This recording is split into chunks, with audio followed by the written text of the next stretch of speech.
this album is so much about fun and freedom and just the continuation of me feeling emancipated. It's sort of like emancipation equals Mariah Carey times 2. Like, this is me, 100% of me, having fun and just being real. People ask me all the time, how do you stay relevant? How do you stay current? How do you make music that people continue to respond to?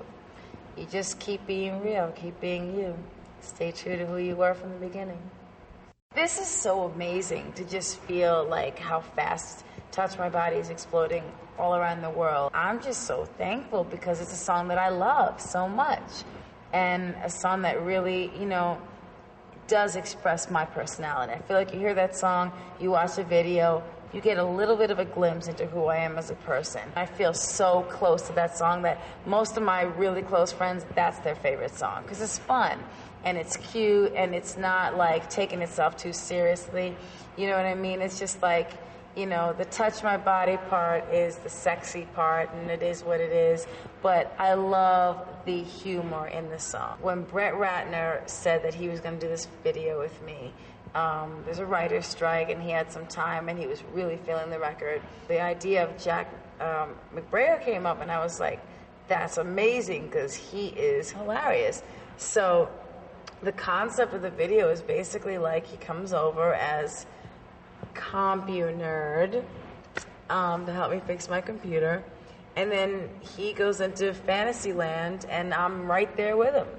I love adding the element of humor because why take this so seriously?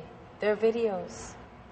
Last Kiss is a very special song to me. When I hear that song and I hear the first like, feel so empty inside since our last kiss goodbye. It's like, I feel like an 8-year-old kid. Like, I'm like, okay, this is me as a little girl singing. I was playing it at a party for a friend of mine who happened to have Quincy Jones as one of her guests there.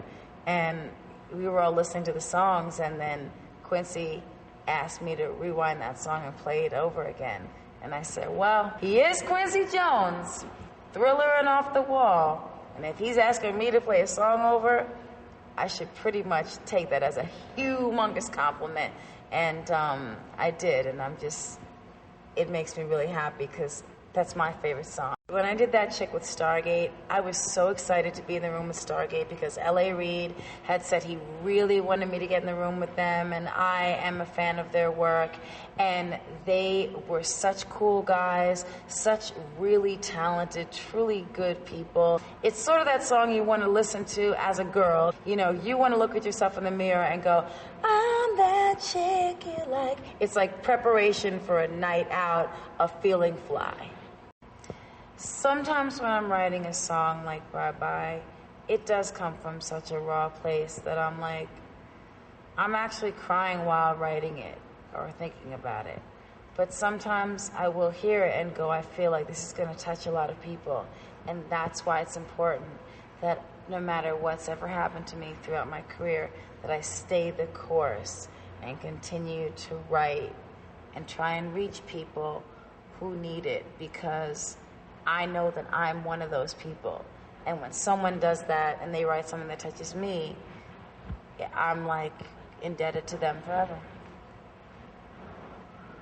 Loving You Long Time was one of the last songs I wrote for this album. I sat down to write it and thought, let me just make this like a carefree record. It's kind of a party record to me, you know? It's just like not caring too much about anything else that's going on, but you living in the moment.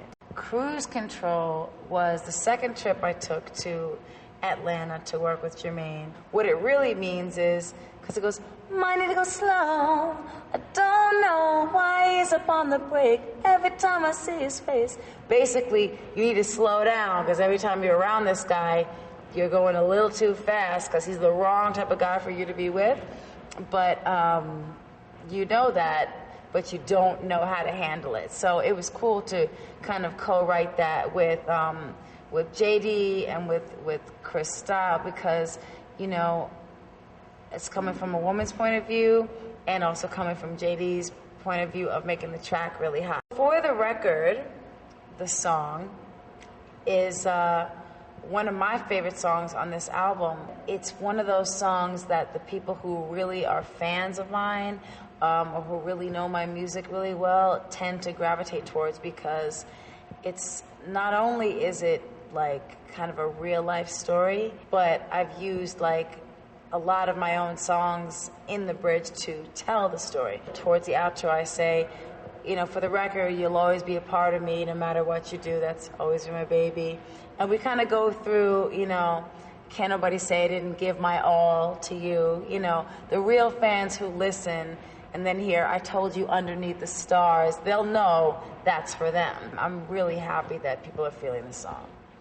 I love Jermaine Dupri as a person, and I love him as a fan. I'm a fan of his work. One of the funny things about Jermaine is when I say something to him, like, he just runs with it. Like, I said on the beginning of Love Story, I really want this beat to be hard, like, make this for the Jeeps, like, do not make this too soft. I want to stay true to what I love most, which is urban music and R&B music, and I feel that's the same thing that JD loves. And so, basically, Jermaine did his ad-libs on the beginning of Love Story before we mixed it, and he said, MC said, JD, you gotta make it knock, right? And then he raised a few beats and he goes, you hear that? So basically, what I asked him was make it really hard, like it's almost like a rap record, but it's a ballad. And I think that's where our success comes from, because we understand each other on that level and because we grew up on the same type of music. Side Effects is a song that I wrote because it was necessary for me to write it. You know what? I've been through too much at this point. I want happiness, and I want, you know, pure and real love. But the side effects of what other relationships have put me through caused me to kind of be on the defensive a lot of the time. And if somebody isn't kind of like mature enough or caring and loving and open-hearted enough to understand how to deal with that, then it's tough. But this is a song for people who need that, because it's also about, you know, anyone who's been in an abusive relationship. And I just wrote it because I wanted to let those people feel a little bit stronger. OOC is a song that, well, we went in with Swiss Beats, and I actually wrote that song with my friend Debrat. And it's so amazing to write with someone who is also a rapper, because she comes with a different set of like a different perspective. And then we can put our minds together and come up with something really unique and cool. And I think that we both kind of understand each other in terms of like where we come from as writers. And so OOC seems to be like a favorite of a lot of people.